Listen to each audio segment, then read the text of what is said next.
m'appelle Katia, j'ai 28 ans, je suis autiste Asperger, j'ai fait une formation de bibliothécaire documentaliste et maintenant j'aimerais m'insérer professionnellement.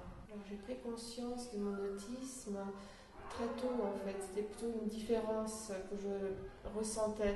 Je ne me sentais pas comme les autres, je me sentais différente, je me sentais peut-être plus inquiète, peut-être mal.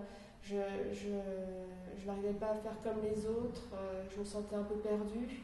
Et par contre, j'ai obtenu le diagnostic d'autisme très tard, à l'âge de 26 ans. Ça a été très difficile de faire mes études avec des personnes qui ne sont pas concernées par l'autisme jusqu'à mon diagnostic en fait.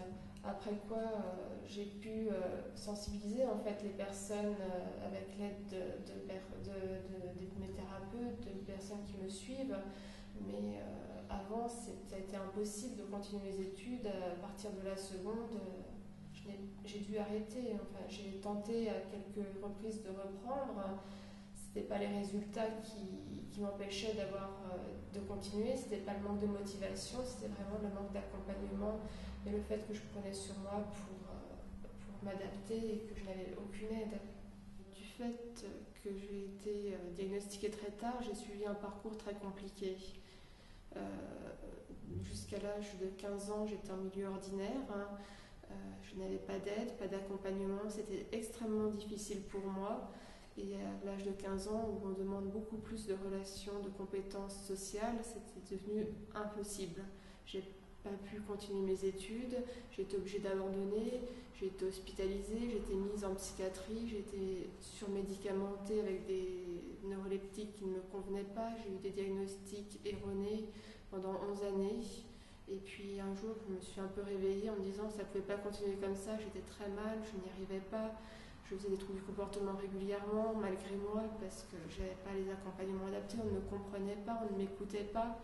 Et du coup, j'ai commencé à faire quelques recherches sur Internet, comme ça. Et je suis tombée sur le syndrome d'Asperger et l'autisme de haut niveau.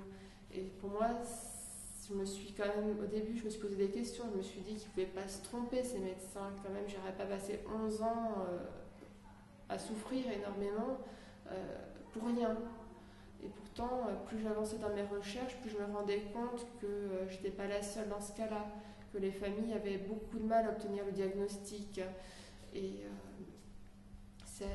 j'ai commencé à prendre contact avec des associations, avec des médecins qui m'ont diagnostiqué un syndrome d'Asperger et un autisme de haut niveau. Donc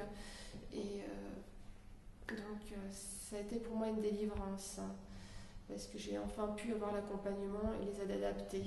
Ce qui m'a beaucoup choquée, c'est les réactions des médecins que j'ai rencontrés pendant 11 ans, qui m'ont dit mais vous n'arriverez jamais à faire d'études, qui étaient sans cesse, on dirait qu'ils essayaient de m'empêcher de faire les choses, parce qu'ils ne m'en prenaient pas capable. Et en fait, si je l'avais écouté, je serais actuellement dans l'hôpital psychiatrique. Je ne pourrais plus voir mes parents, sauf avec la présence d'un infirmier. Et je serais encore à végéter sur place, droguée par des médicaments. Donc, ce qui m'a le plus motivée, c'est de rencontrer des personnes comme moi, des personnes aussi qui me comprennent, des personnes qui m'ont aidée à m'en sortir, à faire les démarches pour obtenir les accompagnements dont j'avais besoin. Et ça m'a énormément aidée. De là, j'ai pu rebondir et puis reprendre mes études et enfin commencer à m'insérer professionnellement et être plus sûre de moi. Mon souhait le plus cher actuellement, c'est de m'insérer professionnellement, de ne pas être une charge pour la société et de pouvoir avoir une raison de me lever le matin, une vraie raison, quoi.